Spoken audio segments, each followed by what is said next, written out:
Բարի լույս, բարի կիրակի սիրելիներ։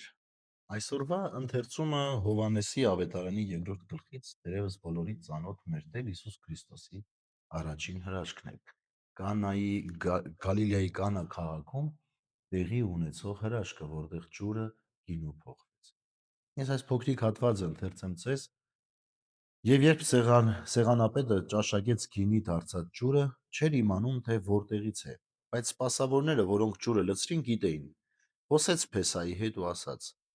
ամեն մարդ նախ ընտիր գինին է մատուցում, եւ երբ հարբած են, այն ժամանակ վատը, իսկ դու ընտիր գինին մինչև հիմա պահել ես։ Հիսուսն այս առաջին նշանն արեց Գալիլեայի Կանա քաղաքում որպես սկիզբը նշանների, եւ հայտնեց իր փառքը, ու նրա աշակերտները հավատացին նրան։ Սրանից հետո Հիսուսը Կափառնայում իջավ իր մոր եւ իր եղբայրների հետ եւ այնտեղ մնաց միայն մի քանի օր։ Թվում է, թե այս պատմությունը հստակ է բոլորիս։ Տերը ջուրը գինու փոխեց, որտեվ հարսանիքի ժամանակ այդ գինու անհրաժեշտությունը կա։ Բայց հետաքրքիր մեջբերում է անում ավետարանը, ասում է, եւ Տիրոջ փառքը երևաց այդտեղ։ Այդ ո՞րն էր Տիրոջ փառքը։ Որ ուղղակի ջուրը գինի էր դարձել։ Իհարկե ոչ։ Հիմա ինչ որ ասելու եմ, սա նախ եւ առաջ իմ մոտեցումն է, իմ կարծիքն է, բայց ես ոգևորվում եմ այդ գաղափարով։ Ծննդոց առաջին գլխում մենք տեսնում ենք, որ Տիրոջ գործը, ճագերտներով արարչությունը ջրերով է սկսվում։ Եվ թող ջրերը բաժանվեն ջրերից եւ ցամաքը երևա ջրերով։ Ուրեմն կյանքը ջրի մեջ է, սիրելիներս։ Այսինքն ջուրը մեզ համար կենսական նշանակություն ունի։ Հիմա պատկերացրեք, մեր Տեր Հիսուս Քրիստոս ջուրը գինու է փոխում եւ որպես առաջին հրաշք է սա անում։ Ինչ եք կարծում, հարսանիքի համար արեց միայն։ Ես կարծում եմ ոչ, որովհետև Տիրոջ փառքը երևում է ուրիշտեղ։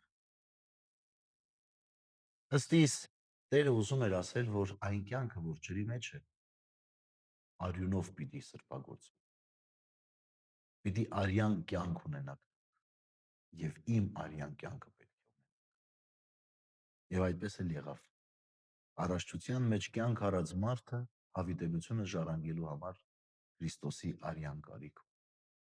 Եվ այսօր էլ մինչև աշխարհի վախճանը մենք Սուրբ Հաղորդության միջոցով այդ արյունն ենք ճաշակելու նաև։ Ցույց տալու համար այն կյանքը, որը Քրիստոսով ժառանգեցի։ Հետևաբար ջուրը գինու փոխելու այդ գործընթացը մեր կյանքը փոխելու գործընթացը։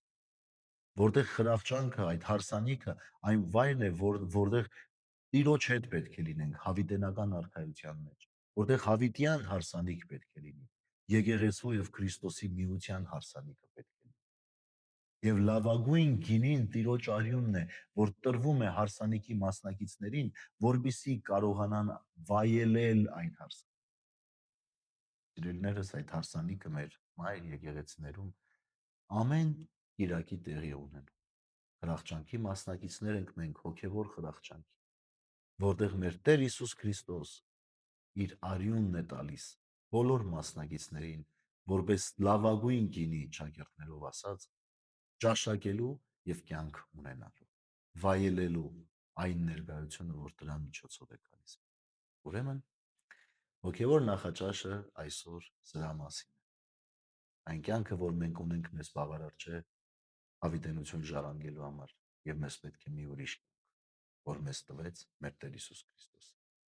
Ամուր բռնենք այդ կյանքը։ Ճաշակենք Տիրոջ մարմինն ու արյունը որպես նշան եւ երաշխիք եւ գրավական եւ առաջնորդ այդ կյանքի, եւ կարողանանք փառք տալ Տիրոջ, որտեւ իր փառքը մեր կյանքի մեջ բացվում է,